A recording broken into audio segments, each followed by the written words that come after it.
BlogTalk Radio. Hello everyone, this is Chrism, and I'd like to welcome you to another conversation about your Kundalini awakening experience. Welcome you to this conversation. Welcome to Vashti and Rosemary and Amelia and the other guests that are logging in and listening. So welcome to this program.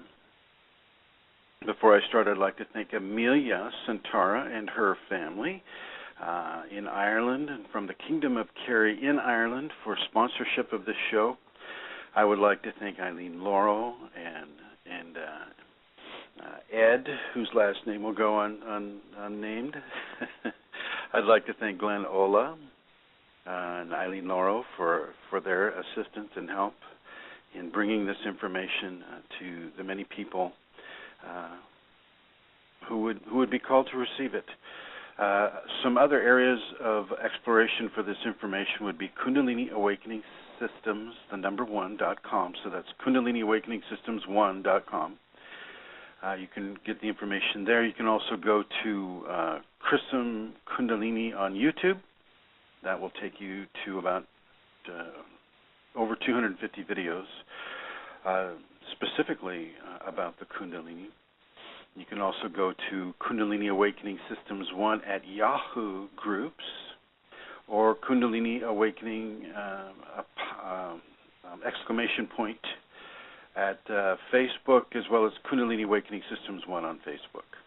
So welcome, everyone. And today's topic is going to be about spiritual modalities, religions, spiritual understandings, practices such as Reiki or yoga or Vipassana, things of that nature. So, and how they integrate with Kundalini. Before I do so, I believe Santara would like to make an announcement. Hello, Santara. Hello, Chrism. May I say first of all that I'm having difficulty with the chat room. I got a new app, but it's just not working. I can see it fine, Amelia. On your okay. iPad, it's gonna be difficult. Yes, well, just to let you know that, so I won't be able to help there. So yesterday I wrote on the Yahoo group that the donate button there on the main Kundalini Awakening website has not been functioning for quite a while due to circumstances beyond the control of CARS. But the donate button that I refer to here each week is not that one. It's the one that is on Chrism's Blogspot page, and that donate button is up and running. And the address is ascension-kundalini.blogspot.com. And if you go to the top right-hand side, you will find the donate button. And this is really a very easy and very safe and efficient way to donate. And as I always say, please know that there is no requirement to donate and there is no pressure to do so. However, donations are accepted with love and gratitude for the support they provide directly to Chrism himself and indirectly to everyone his teachings reach. And, teaching about Kundalini and offering support and information is Chrism's full-time work and sacred work that graces and supports people all around the world that are in the Kundalini awakening process. So I give you that again if you are in a position and want to make a donation. The address is ascension, ASCEN-Kundalini.blogspot.com. So that's it, Chrism. I'm looking forward to the show. Thank you, Amelia. And just so the folks in the United States understand, in Ireland they pronounce A as A. So she's saying ASCEN SION hyphen Kundalini at Blogspot. And Blogspot is spelled BLOGSPOT. Okay, so let's get into this. All paths of human spiritual exploration lead to Kundalini. All paths. starting, from the basic primeval shamanism and the incorporation or the ingestion of light-bearing plants to your most modern, we'll just use the Crystal Cathedral there in Orange County, Los Angeles. I mean, to your most modern televangelist experience. Touch my hand and be saved. This all relates to Kundalini. It all goes to Kundalini by whatever name you call it. Just as Shakespeare said, a rose by any other name will still smell as sweet. And enlightenment or Kundalini by any other name will still do what it does to an individual. Call it anything you want. I know that the Christians like to call something of the magnitude of a Kundalini awakening, the blessing of the Holy Spirit, things of that nature. I got no problem with that. That's all good, and all the various in the Amazon basin, it's the awakening of the red serpent energy, and the any culture, every culture on this world, where the human beings within that culture have a spinal column and a spinal cord, they will have a name for the Kundalini that is dormant at the beginning of the spinal cord, which is the coccyx or the tailbone. So please, I'm going to ask you to expand your understandings, expand your levels of belief to incorporate the fact that we are given a multitude of choices to explore our own spiritual dimension, our own inner dimension. And, some people will walk a Christian path, some people will walk a Hindu path, some people will walk a shamanic path, some people will walk an Islamic path. There's so many different paths to choose from. But they all eventually they lead to Kundalini. And within that context, the Kundalini is all-inclusive. All-inclusive. Now, this isn't to say that the language within the books or the doctrines of these many belief systems will agree with Kundalini. Many of them won't. But, that's just a reflection of the doctrine, not a reflection on the Kundalini. Okay. People in one sort of religious affiliation won't even like the word Kundalini. It doesn't sound like it's something that they're familiar with. I mean, they just won't be comfortable with it. It would have to be, a name or a word that comes from within the definitions of their belief system, such as the Holy Spirit in Christianity. But Kundalini is pervasive. It is in everybody's spine. Therefore, based upon that person's karma and their current belief system, will the Kundalini begin to refine their soul experience to the degree that they can have it in this life and express through it in this life. And so many people say, I'm just going to use the Christian as an example right now. They use many different formats. Philip St. Romain, was a very, very staunch Catholic, and he wrote a book called Kundalini and Christianity, I believe is what it's called. And I'll suggest you read that book. It's a good book for those of you who are very, very strong in the Christian belief system.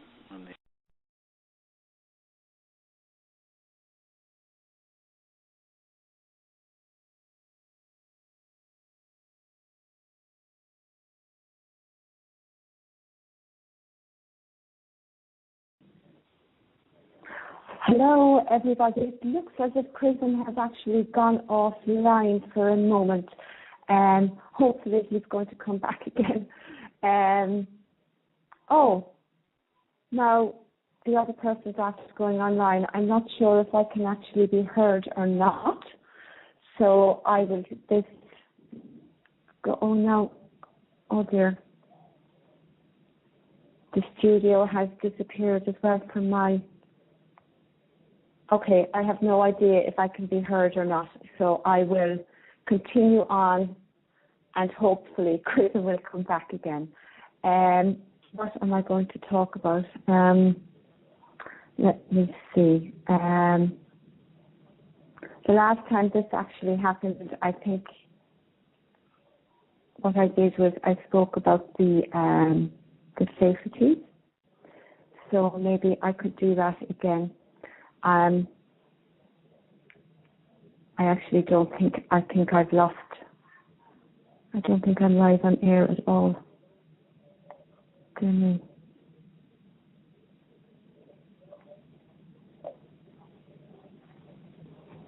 I keep pressing the button here, continue, keeps offering me to end the episode, and if we get cut off, Hey, hello. Oh, you're I'm back. I don't know why I got cut off somehow, some way.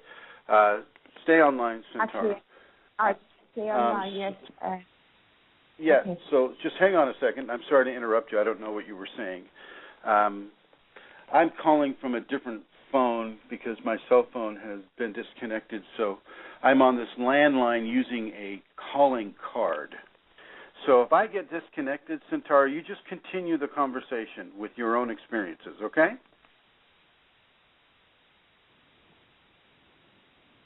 Okay, Is that all right, do that. Centaur? Yeah, Thank you. Fine. That's fine. Yeah.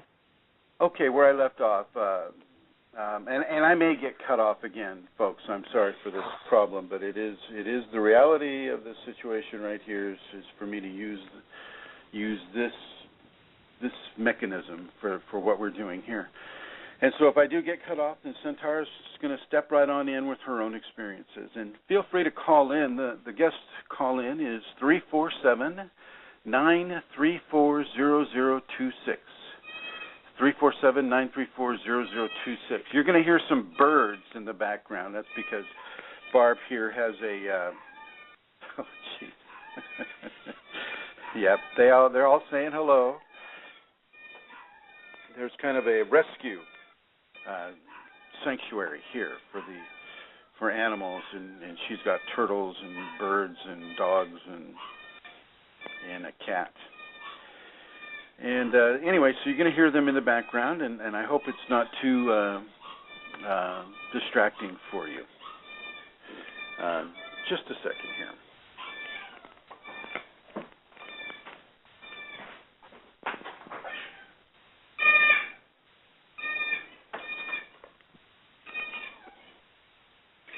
Anyway,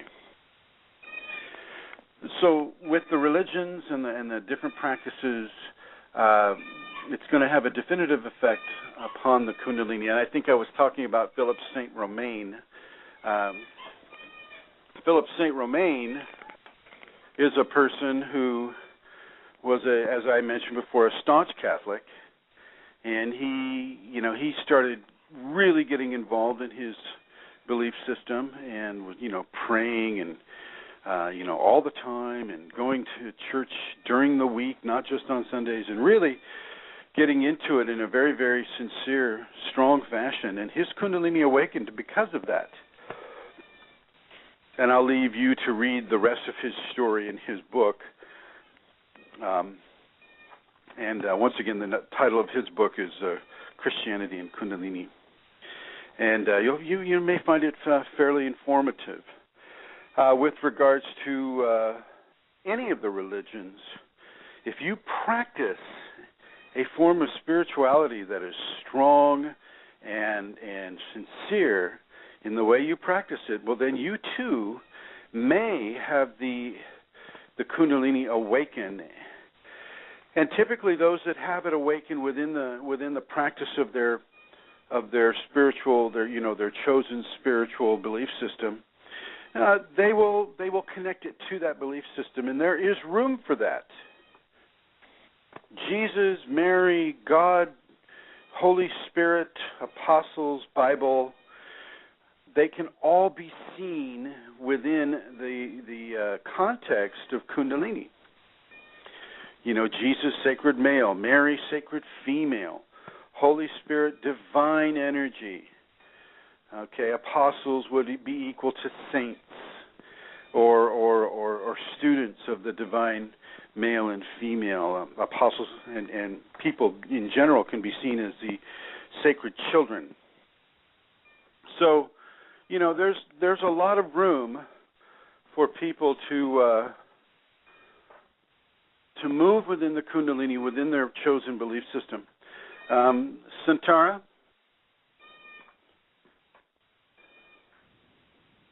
Yes, Chrism. Sorry for the time delay. It's the iPad, yeah? Yeah, the iPads. Yeah, I totally understand that. I'm not at my computer, so if you have a caller with a question, please feel free to interrupt me, okay? Yes, I will. Does that mean you're not seeing the chat anymore? I'm not sitting in the kitchen because of the amount of noise from the birds. Okay, so just once they know that in the chat room that you won't be, yeah. Yeah, Okay. yeah. So those of you in the chat room, if you have a question, call into Santara and ask her the question, or just call into the show and ask me the question. The number, once again, is 347-934-0026. 347-934-0026. And hello, Tim Ashworth. Good to see you. Looks like Tim is writing a question. So here I am in the kitchen. Forgive the bird noise. And let's see what you got there, Tim.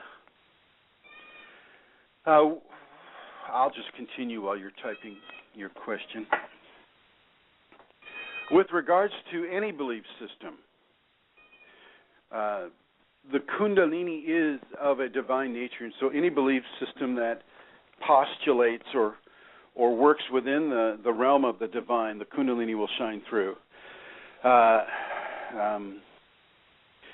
If I do get bumped off, and I can't tell you that I won't, Amelia will come on, and she'll kind of give a bit of her experience from an Irish Catholic point of reference, and how she has been able to experience the Kundalini and find balance within the Kundalini with her upbringing as a Irish Catholic person based in Christianity. So, but if you have a Buddhist background or a Hindu background or an Islamic background, all of this comes under the purview of the Kundalini. Actually, all of life and the expressions of life of a human being come under the purview of Kundalini. We are all spirits in this body, and we're consciousness in a body. Now, I don't know if any of you have ever seen a dead person. I've seen, my fair share of dead people, and it literally looks like the body of a person looks like a puppet that has just, nobody's holding it by its strings anymore. It's just lifeless. It's just like a glove, and in some cases the glove is new, some cases the glove is old, but it's just a glove without a hand in it.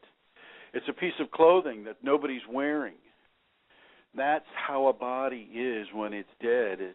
Except for your emotional attachment to the person, the body is really a vehicle or a glove for the soul or the spirit to inhabit. And so as we gradually evolve our way back from a dependence upon materiality and physicality and the dense physical expressions of spirit in matter or in density, we really begin to move our way back into spirit, back into our, the divine truth that we all are, as unique points of spiritual consciousness.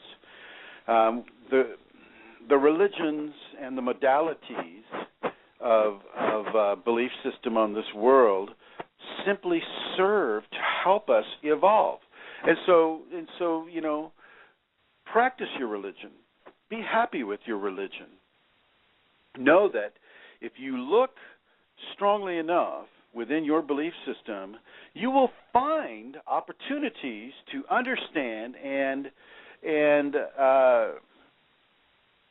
find balance within your Kundalini awakening experience. And this includes having all the kriyas and all the entities and all the thoughts and all the mood swings and all the physiological phenomena, spiritual phenomena, energetic phenomena that comes with the Kundalini awakening. Now, some belief systems may not cover those aspects. And because they don't cover it, because they don't know about it, they label it as being evil. It's not evil, okay? It's just that they don't know about it. And because they don't know about it, therefore, they don't understand it. And what they don't understand, they tend to fear. So let's see here. Tim is asking a question. I would particularly like to know how to distinguish between a Kundalini awakening and plain old depression. Also, what does having a Kriya indicate? Kriya indicates that the Kundalini is moving unasked for and unaided by the conscious mind. It's moving itself through the body, such as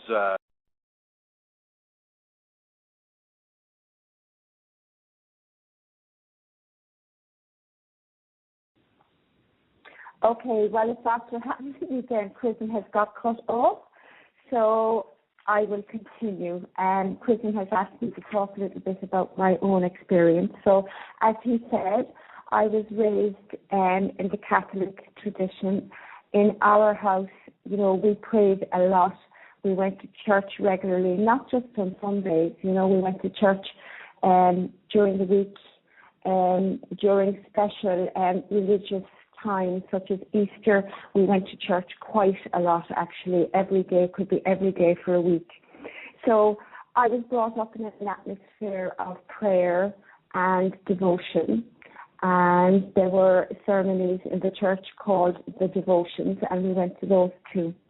And I suppose when I was a child, you know, before I became aware of church dogma and church rules, I was very much in love with God.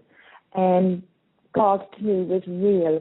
I had, I think, what would be called mystical experiences as a child. And I can remember very clearly wanting to be with God and, you know, but not realizing that my parents would really miss me. Oh, Chrism is back.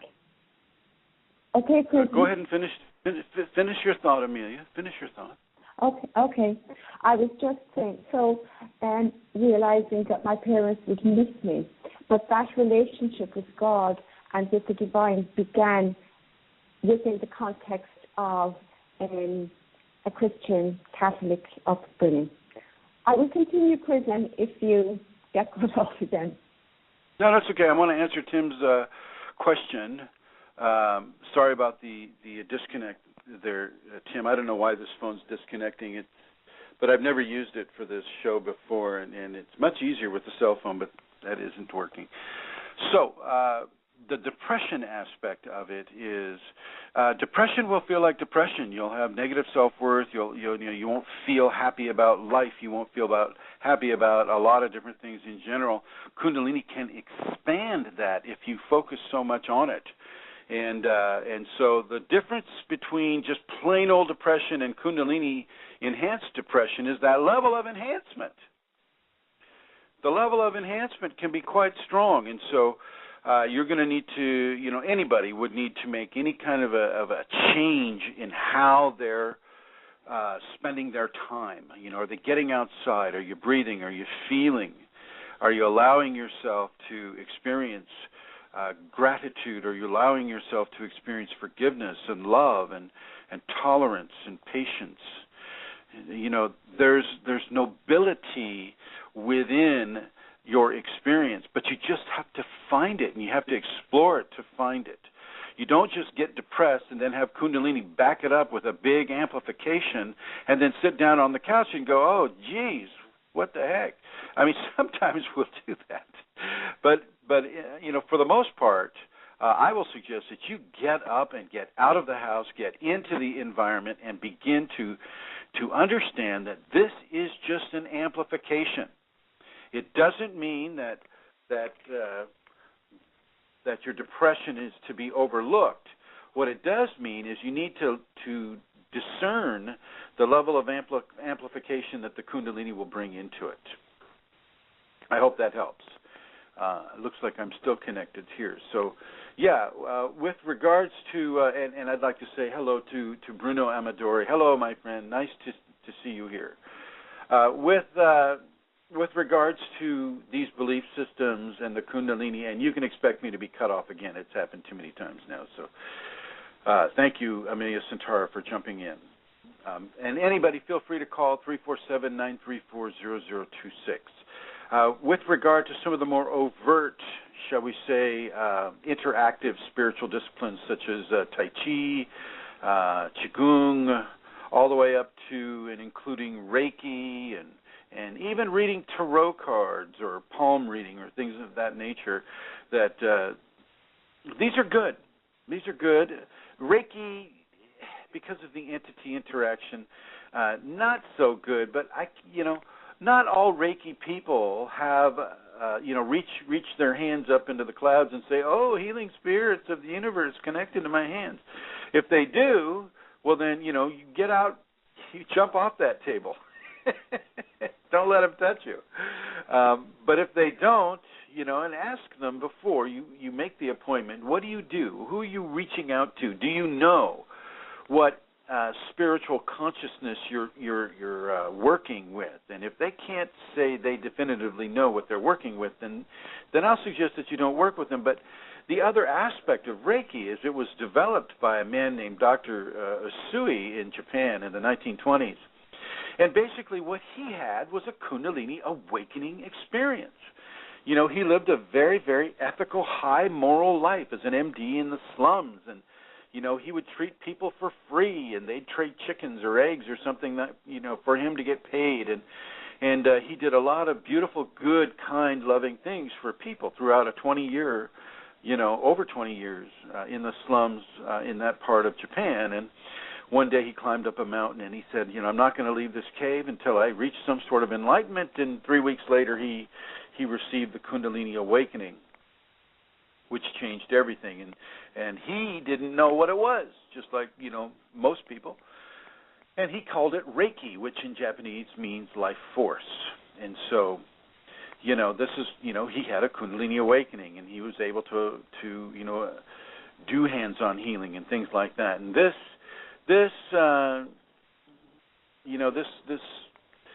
legacy that he has left has become so commercialized. Get your Reiki mastership for $30.99 at Kmart Reiki Associates or whatever. Am I still here? Yeah. Okay.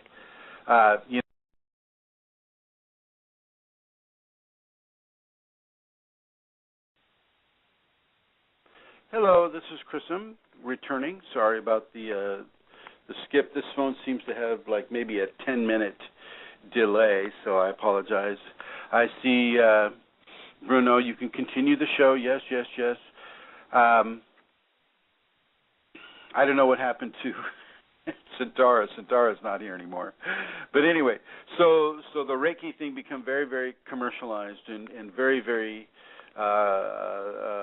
steeped in greed and ego and many of the things that cause definitive problems within a Kundalini awakening experience. And so thusly the Kundalini healing or awakenings,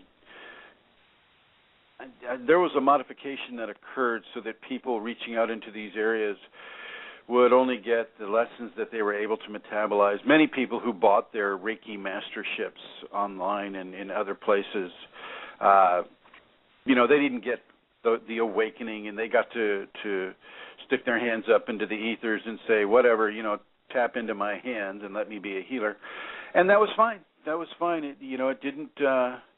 It didn't hurt them, so to speak. And so they just moved on to it when it, became not the newest thing anymore, and they jumped onto you name it, archangelology, or some sort of a new, type of new age type of activity. So basically, do some research into a person who's doing Reiki before you let them touch you. Okay. The Kundalini can be activated through Reiki. Don't get me wrong. I'm not saying that Reiki is not a valid option. It's maybe not the best option. I mean, unless you're really coming into Reiki, for the desire to do healing upon people and not become a quote-unquote famous healer. If you're putting a lot of ego into it because you want to be a famous healer, you want to be Edgar Casey of Reiki or something of that nature, then you may discover some challenges within that ideology. But other modalities too. Tarot cards. When I was early on in my process and I didn't know what the heck was going on, I was working in a medical clinic, and one of my supervisors gave me a pack of, or a deck of tarot cards, and I didn't know anything about it, but I went ahead and learned how to do it, and I found out that I could do it very well, and it did give definitive answers to what I was experiencing, at least roundabout, shall we say, roundabout. Tarot is never, well, I shouldn't say never, but it's rarely is it totally definitive. You have to seek an interpretation of it, and within the certain understandings of the tarot, you can have some positive experiences with that. As far as getting specific types of information that run the gamut of the mental, the physical, the emotional, the spiritual. I won't get into too much of the tarot, but I will. Suggest that you don't go for some of the like dolphin tarot, or not that it's bad. It's just I can't support it because I don't know anything about it. But I do know that like the Rider-Waite deck or the deck that I picked out for Amelia, that's a good deck. There's some good cards out there. Morgan Greer tarot deck is good. And this is for self-inquiry. This isn't so that you can set up shop, and say, Chrism, Kundalini, tarot reader, past, present, future, relation, all of that stuff. This is strictly for self-inquiry and for assistance for other people if they request it, and if you're finding that you have a propensity for accuracy within it. Some of the other things like the shamanics. Shamanics, I'm going to include use of plant guides or light-bearing plants. This is another way to get into the Kundalini, but it's a little more dangerous if you don't know what it is you're ingesting. So, for instance, I will not suggest light-bearing mushrooms, such as some that they're finding right now is that is able to repair the brain from a traumatic brain injury, and this would be the ones that they call.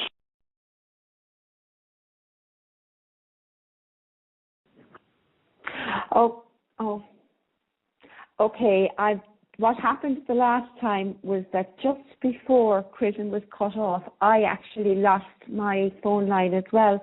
But although I was not on air, I could still see the studio. And when Chrism goes off, I keep two buttons keep flashing up: end episode or continue. So I had to keep pressing those as I am doing now, and in order to keep the show alive. And I could not go and Skype back in again. So that's what happened. So I'm sure there was a horribly long pause when you didn't know if the program was over or not. So hopefully I won't get cut off again. I don't know what's going on today. Sort of strange.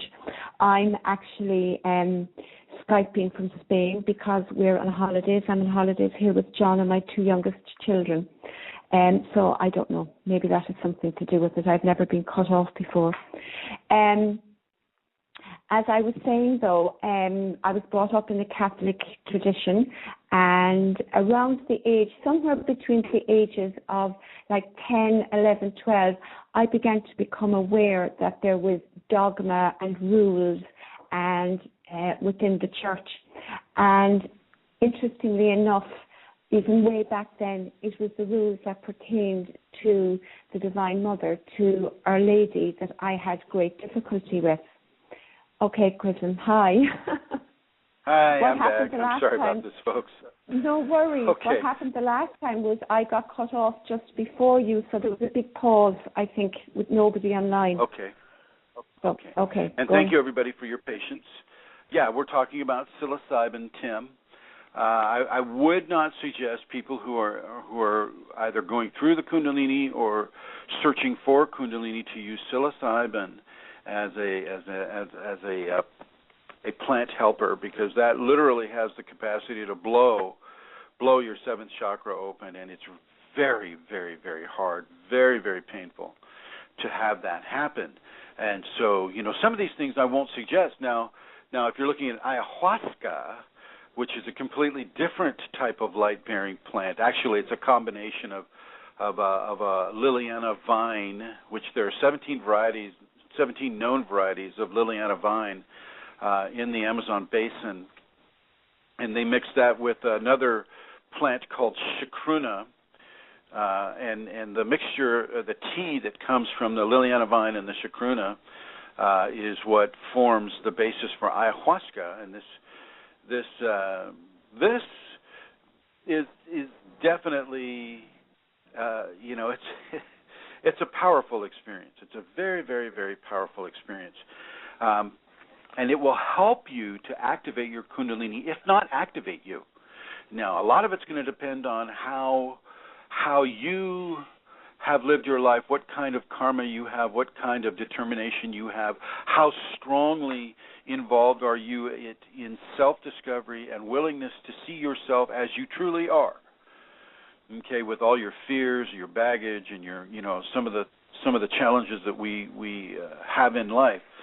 And so, this requires a strong level of honest integrity within an individual. And so, depending upon that, will determine how far the ayahuasca will go in bringing an enlightenment experience to you. But ayahuasca is far preferable to psilocybin.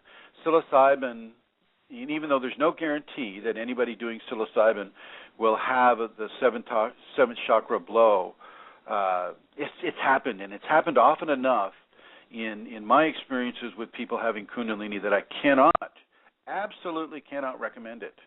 I can, however, if you really want to go that route, the short route, I can suggest the ayahuasca. It's a class D drug. D is in dog, or D is in DEA drug in the United States.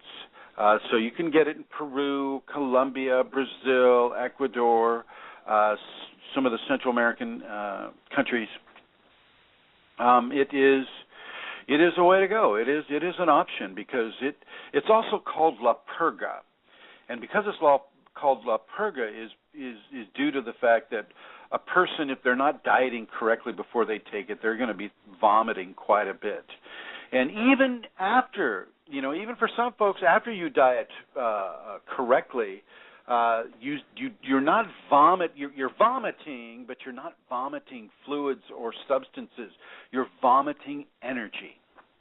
And if you're able to see a person that's vomiting during ayahuasca experience, especially during what we would term as the dry heaves, well, you can see that they're actually vomiting energy, and it's the energy of issues that they need to be letting go. The ayahuasca is very strong, depending on how it's made, but it's also quite effective in opening a person's eyes to who they are, how they are, what they need to do as they evolve spiritually. So ayahuasca is very positive. There's never been an OD, an overdose of ayahuasca.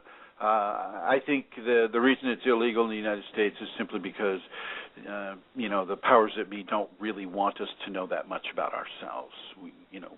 The last thing they want us is to be self-empowered. And this moves me into cannabis. Cannabis is experiencing a resurgence in North America and Canada in regards to its legality. And cannabis actually can bring a person into a state of receptivity within a divine practice. And let me move into the other room here. I'm probably going to get cut off really quick. Cannabis is not damaging. I just don't like the addictive aspect of it. I don't want a person to think, oh, gosh, I haven't smoked a joint today, therefore I can't do my Kundalini practice. Kundalini is not dependent upon cannabis. Cannabis is just basically it's an entheogen which means plant helper, that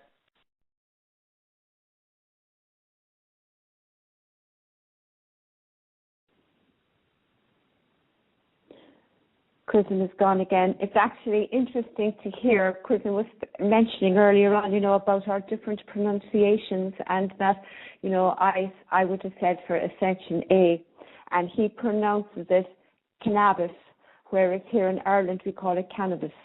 So to hear him going cannabis is really, really weird for me. I think cannabis sounds much, much cooler.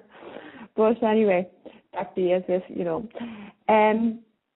So anyway, I suppose there's no point in going all the way up through all the different things that occurred for me within the context of the Catholic Church, but it was a very good relationship that I had. It was one of seeking God. It was one where I was trying to balance all the time that which I was being taught, the rules, what was not, and that which I was feeling was not the case. I didn't go along with all of the teachings that I would have been given through my church. And so even though I was never seeking Kundalini, even though I never did meditation, even though I never did any of those things, I was always seeking God. I was always searching for the truth. I was, I prayed. I was in... hello, Chrism, you're back. Hi, I'm back. Let's see, from Tim, I think Chrism is avoiding the voice detection algorithms of the government. No, I wish this phone wouldn't shut off every 10 minutes or however long it is. So with the cannabis, cannabis is I'm not against its use, and it doesn't, we've got brain receptors that are designed specifically for cannabinoids. That means that as the human Homo sapien developed, in its hunter-gathering stages, that cannabis was consumed in however ways the early primate Homo sapien consumed it. And so there are brain receptors for cannabinoids within the human brain. So it's not absolutely foreign to our being. So, with that in mind, you can look at cannabis consumption in a light that that there's more safety to it than danger to it. I mean, it's a fairly common plant that millions of people are using for recreational use, and that's perfectly all right. For Kundalini, it can, what I can tell you about Kundalini and cannabis is that if you take cannabis and then you look at the colors, the deep, rich, ruby red color, like a colored glass or a gem, and you look at that with the sun, it can have an effect upon you. The same with the blue. And if you have a deep, rich, ruby red, a sparkly ornament or something of that nature that really gives you a high quality of red, deep red, blood red, and then you look at that while you're on cannabis, then you can have an event that is deeply spiritual, depending upon you and depending upon your karma as well. It's not going to work that way for everybody, but it has worked that way for some. Which leads me into some things that people think are spiritual that are absolutely not, such as alcohol. Alcohol is the worst thing you can do to try to get spiritual or to activate your Kundalini, avoid alcohol at all costs. And that's the one thing here in the States that's legal. so it's like it's just not. It's so silly. But anyway, so stay away from the alcohol. Stay away from the tobacco unless you can get absolutely pure tobacco, which I think there's a brand called American Eagle that has no pesticides, no fillers, none of the stuff that some of the other cigarette companies put in to it. And then you basically only use that for purification. You don't use that as a habit. It's a tool. It's like a screwdriver. You're not always carrying a screwdriver around, right, when you're in the shower or something like that. So don't do that with a cigarette either. Just use it as a way of purification from entity contact, for one thing. I'm going to get cut off here pretty quick here, so please, just a little bit of patience on here. I'm having problems with paying the phone bill, and that's why my cell phone is missing in action today. I'm on a landline, and it appears this landline has some sort of a time delay on it, so I get about 10 minutes, and then it's going to cut off, and I'll call you right back. It'll take me about 30 seconds, maybe 40 seconds to call you right back. And hopefully Amelia will step in if she can. She's on an iPad somewhere in the middle of the Mediterranean right now. So I noticed I can see Tim, your response, cannabis. Yes. We can. There's plenty of room for that type of humor. Any of the other drugs, such as methamphetamine or heroin or any of those things, are absolutely not helpful. LSD, people have had Kundalini awakening experiences from LSD. Once again, same story as psilocybin. If you want to blow the top of your head off and experience all the challenges that can come from that, well then, LSD, psilocybin, those types of things, are part of that. So there are plenty of entheogens within the shamanic cultures, but also let's look at the animal and the nature, the closeness that a shaman is with nature is fantastically close.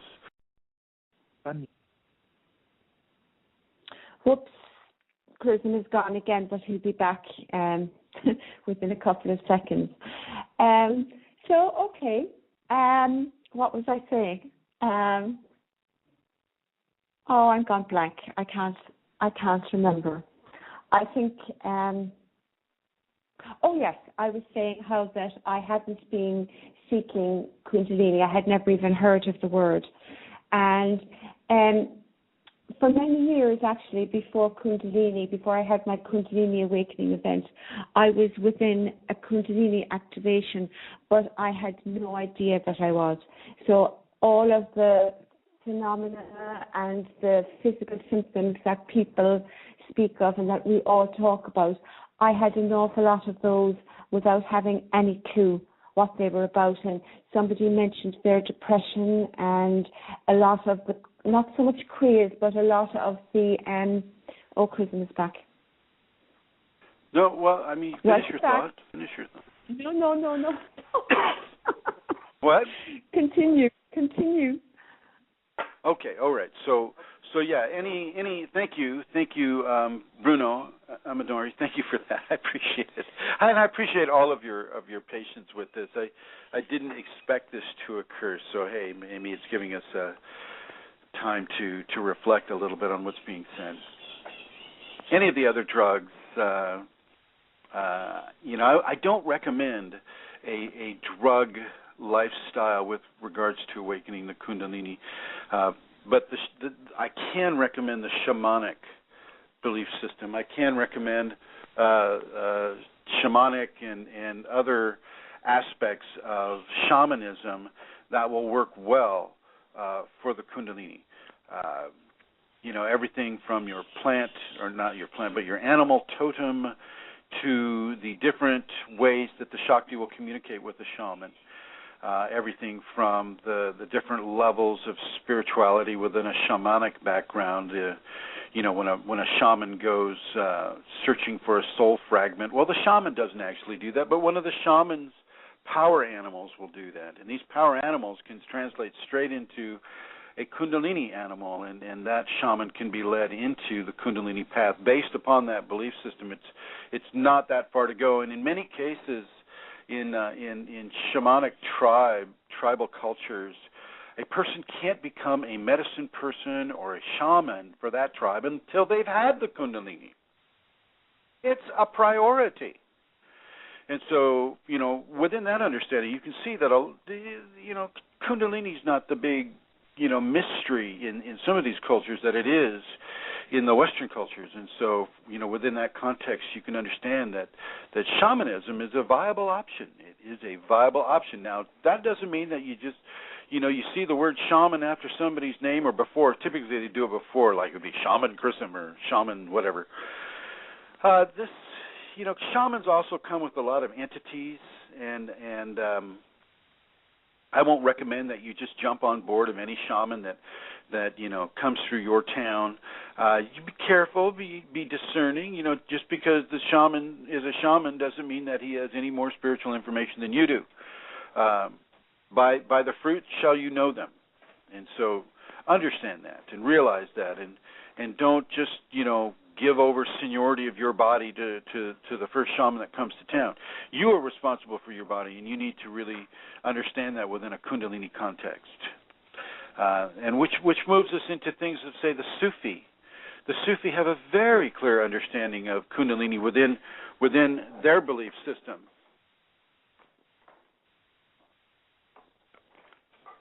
A very clear understanding. And when they're spinning like a whirling dervish spins, they're activating the first chakra. They're doing the things that will bring a Kundalini awakening experience in a positive venue.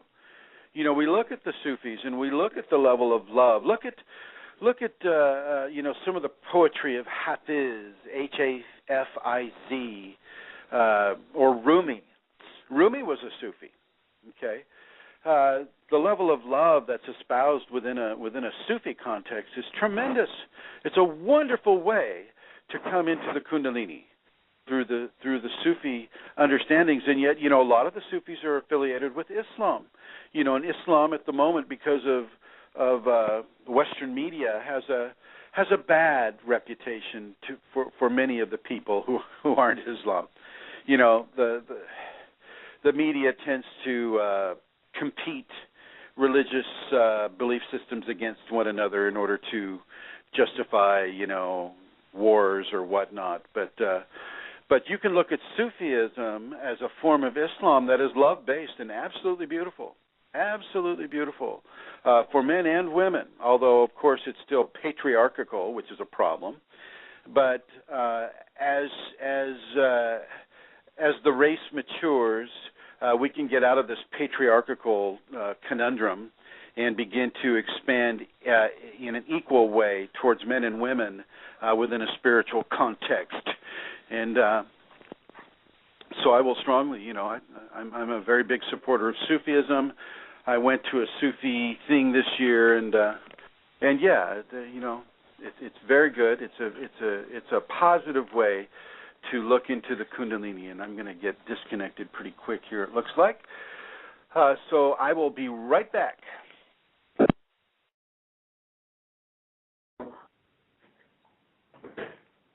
Okay, well, it looks like he's getting some used to this being disconnected. It's very interesting, actually, to hear Chrism speak as well about the Sufi and the patriarchal, because that would have been the case in the Catholic tradition that I grew up in, and it still is, in fact.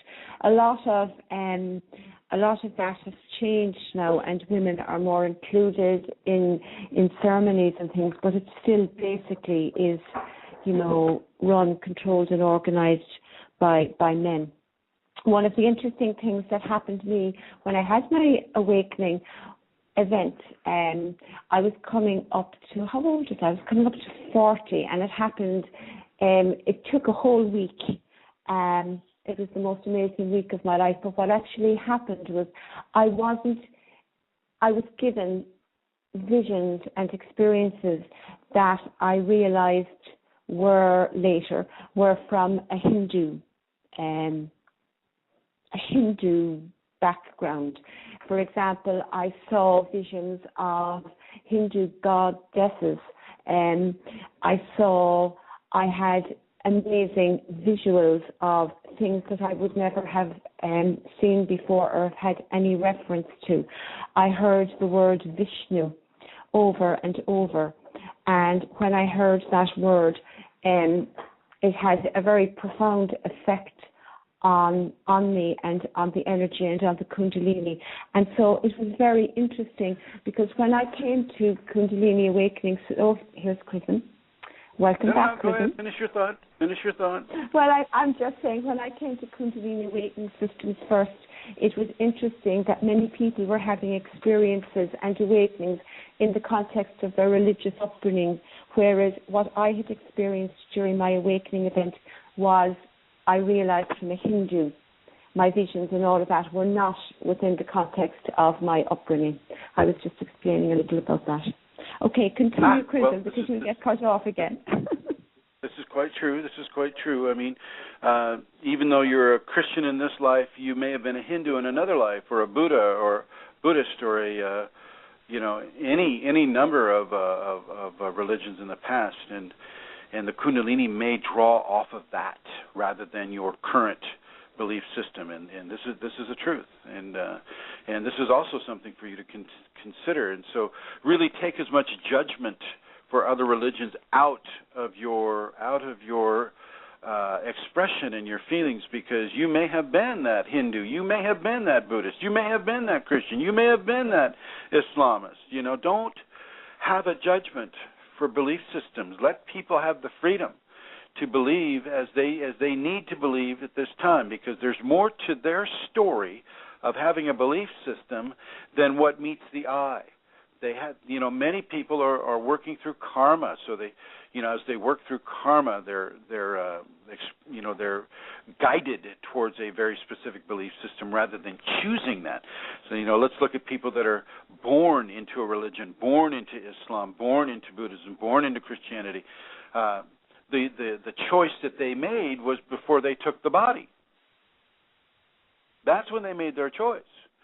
So, in that pre-incarnate experience, they figured out that, okay, for me to burn some of this karma, I've got to be born a Christian, or I got to be born an Islamist, or any of the religions that are there. So, Vishnu is Sanskrit, Tim. Yep, it is. Well, it's not all about sound. Vishnu is like the foundation of the universe. But these things are what you were saying, Amelia, was quite correct, and which moves me into, let's see. So, folks, I'm going to have to leave this one at an hour. I'm sorry for all of the interruptions, but I'm going to have to let this go. I know it's going to cut me off really quick, so I want to say thank you to Amelia. Thank you, everybody, for listening. And if you have an interest, give me an email at kfireforall, that's KFIREFORALL at yahoo.com, and we can continue this topic, or I'll move on to another one. Thank you, everybody, for listening. Have a great, beautiful day or night, depending on where you are. Thank you, Amelia, for your help. Bye-bye. Oh, you're welcome. Bye, everyone. Bye-bye.